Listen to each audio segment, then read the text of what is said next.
Al-Baqarah 261 Allah berfirman, "Matsalul ladzina yunfiquna fi sabilillah." Perumpamaan orang-orang yang berinfak fi sabilillah, kamatsali habbah, seperti menanam satu biji. Biji itu sesuatu yang tidak ada faedah. Kalau antum makan durian, bijinya dimakan enggak? Dibuang. Kata Allah jangan dibuang, tanam. Nah, itu seperti infak itu tuh, ya. Nanti si biji ambatat sab'a sanabila, akan tumbuh 7 tangkai, fi kulli sumbulatin mi'atu habbah, tiap tangkai akan berbuah 100. Berapa jadinya itu? 700. Tapi angka 700 nggak ada di ayat ini. Ada angka 1, 7, 100. Dan ini diibaratkan pohon yang selalu panen, sehingga tidak dibatasi 700.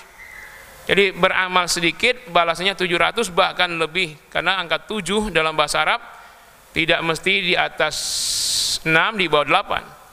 7, 70, 700, 7.000, 70.000 itu menunjukkan saking banyaknya. Dan sekarang sudah menjadi bahasa kita pula.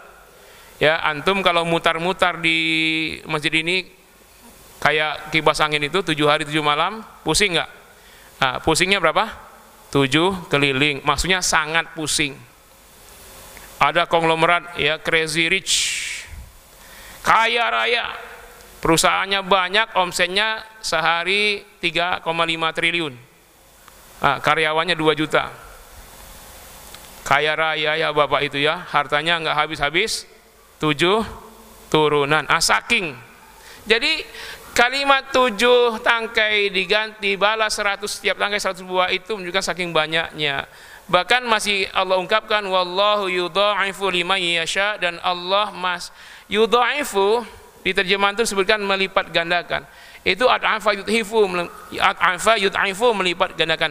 Dha'afa yudha'ifu ala wazni fa'ala yufa'ilu, itu menunjukkan istimroriyah, terus menerus. Jadi sekali beramal seperti menanam biji tadi, dilipat gandakan 700, 1400, 2100, 2000 dan seterusnya, kelipatan 7 mungkin masih dikatakan wallahu yudha'ifu.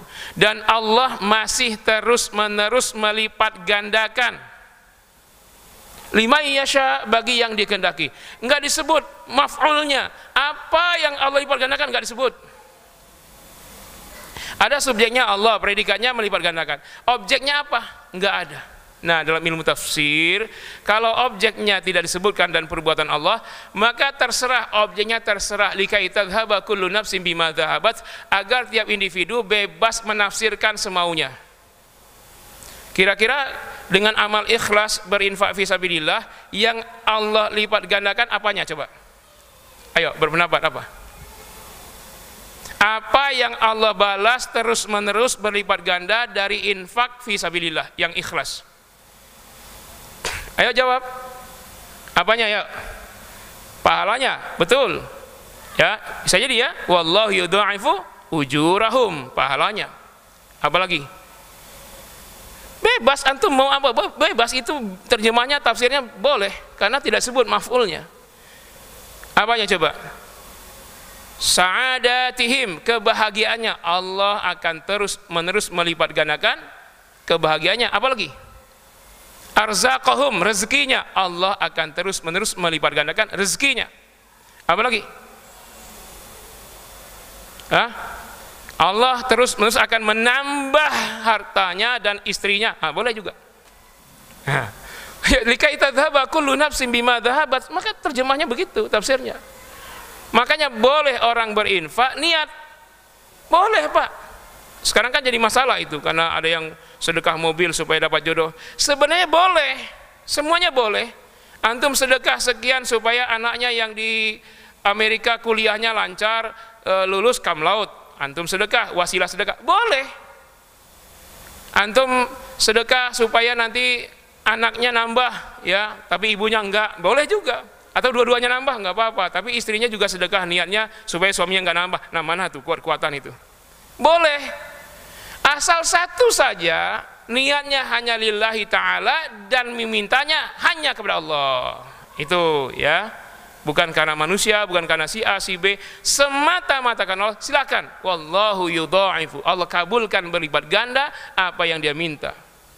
Asal tadi infak fi sabilillah karena Allah, tidak karena yang lain-lain, dan meminta hanya kepada Allah. Wasilah dengan amal soleh, syar'i, banyak sekali hadisnya. Ya, di antaranya hadis 3 orang yang terkurung dalam goa itu berwasilah dengan amal soleh. Wallahu yudha'ifu liman yasha, wallahu wasi'un alim. Nah, ini penutup ayat masih lagi.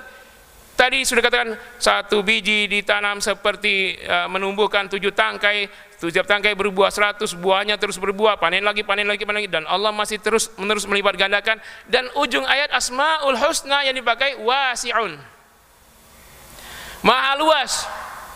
Apanya? Ya jelas nggak disebut, berarti apanya? Seluruhnya. Maha luas rezekinya, maha luas kasih sayangnya, maha luas perhatiannya, maha luas penjagaannya, maha luas apa saja deh, pokoknya maha luas.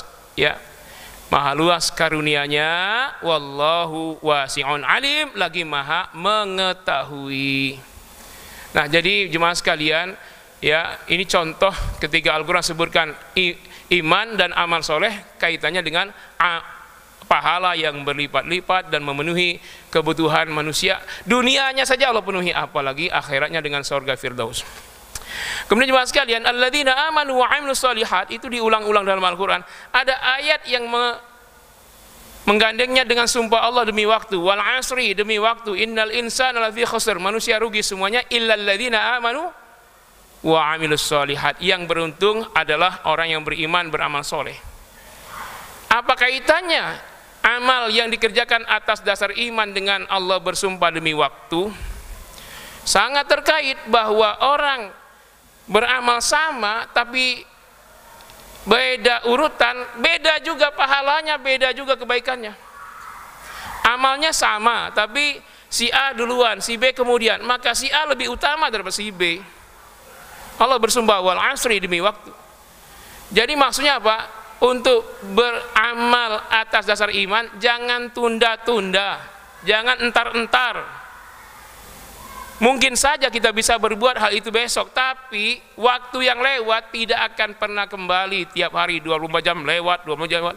Makanya konsepnya fa idza faragta fansab, selesai sebuah urusan, kejar urusan lainnya. Jangan tunda-tunda. Allah bersumpah banyak manusia rugi hanya karena menunda waktu. Banyak perkara besar terlewatkan karena dia menunda-nunda waktu. Jangan menunggu 10 hari terakhir untuk mohon ampun, minta dilepaskan dari azab, minta surga, jauh dari neraka. Jangan. Dari sekarang, bahkan untuk beramal soleh nggak usah nunggu Ramadan. Untuk bertaubat, mohon ampun sejak dulu, sejak bulan Muharram. Ya, karena ada yang berpikir seperti dulu sebelum masuk Ramadan, seminggu lagi, kita berbuat maksiat aja nggak apa-apa, nanti pas Ramadan kita ampun ya. Ada yang begitu tuh. Ya, lalu dia berbuat maksiat. Siapa yang jamin dia masuk Ramadan masih hidup? Ya kan? Nah, sekarang hari keberapa nih? Malam keberapa nih? Malam ke 19. Nah, ntar aja dah, malam ke-21, malam ganjil, saya mau banyak istighfar, bertaubat. Siapa yang jamin usia antum sampai malam ganjil 21? Nggak usah lah malam ganjil, subuh besok nih, besok. Oke, saya minta kalau berani. Siapa yang berani datang ke depan, pegang mic, umumkan, wahai jemaah sekalian, saya manusia paling sehat walafiat. Tadi siang baru medical check up, semua normal, gula darah normal, kolesterol normal, sehat walafiat. Saya besok pagi pasti masih hidup. Oke, yang berani silakan ke depan. Ada? Hoi jemaah, saya besok pasti masih hidup pas azan subuh. Yuk, yang berani saya doakan. Ikhlas lillahi ta'ala. Ada yang berani Pak? Saya doain nih ya. Saya doain dari belakang diikutin malaikat maut.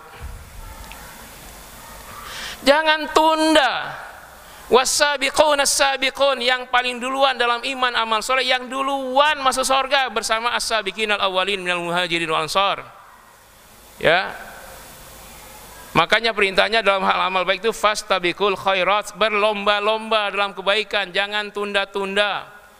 Saya senang dengar tadi ada informasi bahwa di masjid ini pengurus masjid ya, generasi muda yang masih gagah. Nah, ini karena di banyak tempat pengurus masjid itu sudah tua, udah pensiun-pensiun, kadang-kadang pakai kursi roda, kadang pakai tongkat ke masjid.